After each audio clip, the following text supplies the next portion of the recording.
when we did our little impromptu Bible quiz just now, I could also have asked folks to name any of the biblical miracles they remember.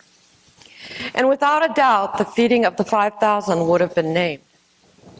It's a story everybody knows, even those folks who aren't, God forbid, church people. Not everybody agrees on how this miracle happened, but they know it was a pretty big deal. A big enough deal that it is the only miracle story that appears in all four Gospels, although the details vary a bit from one to another. Todd Weir is a pastor in New England who looked at this story from the perspective of someone who might have been there. This is his rendition of the miracle story.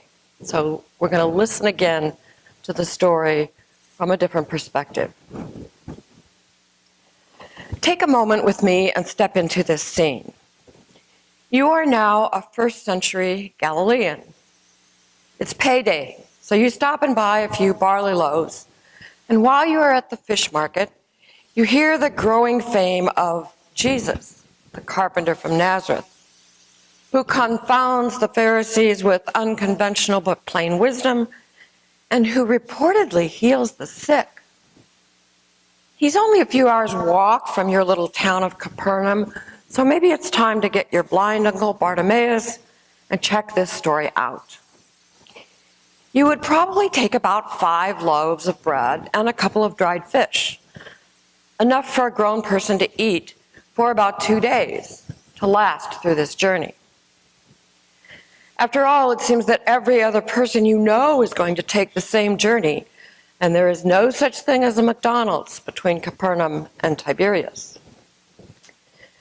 When you arrive at the hilltop from which Jesus is preaching and healing, it is quite a sight. There must be 5,000 people all trying to see him. That is the most people you have ever seen in one place. Herod's new amphitheater in the Galilean capital of Tiberias is supposed to hold 7,000, but it's never been filled. This little hilltop has temporarily become the second largest city in Galilee. There are people from all over. Farmers from the hill towns, fishermen from little villages, a bunch of construction workers from Tiberias who are mostly immigrants from North Africa or Syria. They are not kosher. You better steer clear. I'm getting hungry. How about you? I don't know about sitting down to eat, though. I bet some of these poor souls are hungry and don't have anything. I don't want to share and run out or be impolite and eat in front of them. And many of them are Gentiles, and I can't eat with them. I think I'll just wait a while and see what everyone else decides to do. And then just as your stomach is really starting to growl, you are within earshot and can hear Jesus talking about food with one of the disciples. That fisherman seems to be explaining to Jesus how many days' wages it would cost to buy food for everyone. Like you could even buy enough food out here in the countryside. Most of the folks who live out here can just barely feed themselves, let alone this crowd. Wait, something is happening. Some kid is giving Jesus a basket. It looks like he has about 5 loaves and 2 fish. Wait, that's what I'm carrying. Oh, now everyone is sitting down. Jesus is motioning for us to all sit. He's praying. Fold your hands and be quiet. It looks like they are giving the bread and fish to a few poor wretches up front. That won't go far. But what happens now? I'm hungry. Hey, buddy, where are you from? Sepphoris. Hey, my mother is from there.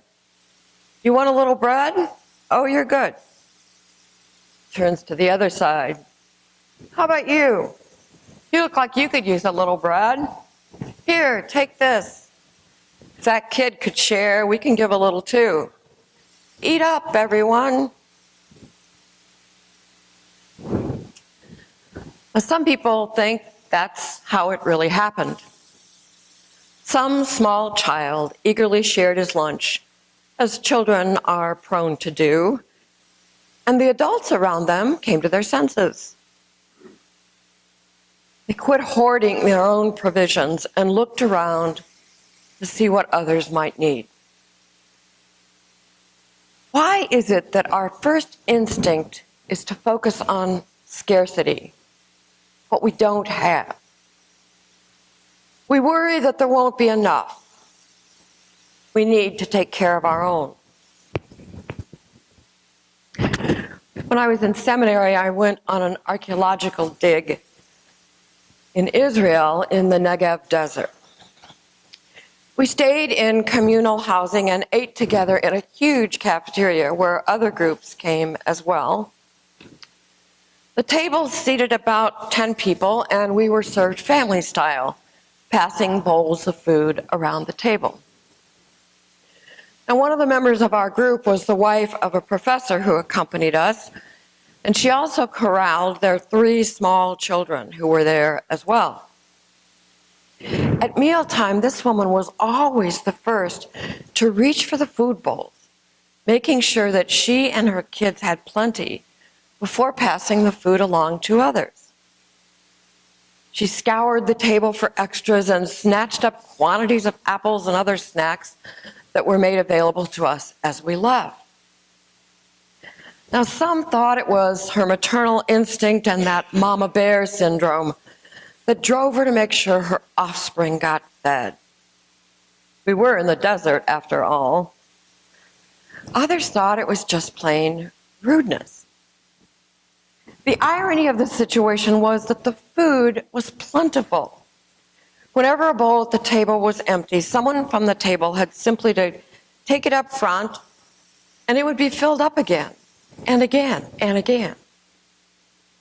It was more the perception of scarcity than the reality that drove her. And a different kind of story from my early days in Chicago as a young adult. I was with 5 or 6 other people at the home of a friend who had invited us for dinner. We had just sat down to the salad course of the meal when someone knocked at the door. It was an unexpected guest, someone who had just dropped by. Somewhat flustered, the hostess invited him to join us, and we all squished our chairs around to make room. Then everyone's eyes fell on the empty salad bowl. All of its contents had been distributed to the 6 of us who sat with our individual salads in front of us. After a long moment of awkwardness, the hostess got another plate and passed it around with a pair of tongs. We each plucked from some salad from our own plate and created a generous new one for the unexpected guest. We have all laughed about that for years after. But to me, it was a great example of how there is always enough to share, even when it appears otherwise. We who live in God's abundance also live in a society focused on scarcity. We worry that there is never enough time, enough sleep, enough money, enough stuff. There's always something we think we need more of. Even in the church, there's not enough money, not enough youth, not enough people, not enough energy, not enough, we'll fill in the blank. Yet Scripture tells us that God's abundance is dependable. Perhaps it's our mindset of scarcity that needs correcting. Perhaps we need to look upon the resources we have and see the abundance that is there. The other thing about food stories in the Bible, of which there are many, is that they're always about more than the food. Beginning with Adam and Eve, who are given all sorts of things to eat that were beautiful as well, to the Israelites who were given manna in the desert, Food always symbolizes God's nurture of us. Food in Scripture is also about relationship, whether with God or with one another. Although we've all seen it done, it really is difficult to eat with another person and not speak to them. Food invites conversation. That's why so many churches sponsor small groups where people get together for food and fellowship. At the church where I do some pastoral care in Hinsdale, Illinois, they're called simple suppers. The idea being that the meal preparation should not be elaborate. It's the conversation that's important. And food fosters friendship. The first thing people often do when they get to know someone is to agree to meet for lunch or coffee. In a book called Food and Faith, author Norman Wurzba says, eating is one of the most basic ways we learn to delight in each other and in the goodness of creation. Eating together is one of the most important and practical means for overcoming the barriers and ignorance that separate us from the other. And that was also true that day for the people on the hillside who experienced the miracle of Jesus feeding the 5,000. They stopped looking at the people around them as different. They were no longer Jews or Gentiles, merchants or farmers, rich or poor, haves or have-nots. They came together as a community, people with something in common, a hunger for bread and for the bread of life. They began to share, first, stories that connected them to one another. Oh, you're from Capernaum, my mother was from there. And then food. I've got lots of grapes, would you like some? And then their common need, their common hunger for something more, something larger than themselves. You know, this Jesus guy, he's really got an interesting take on life. Yes, he does. And we hear he can also work miracles with food.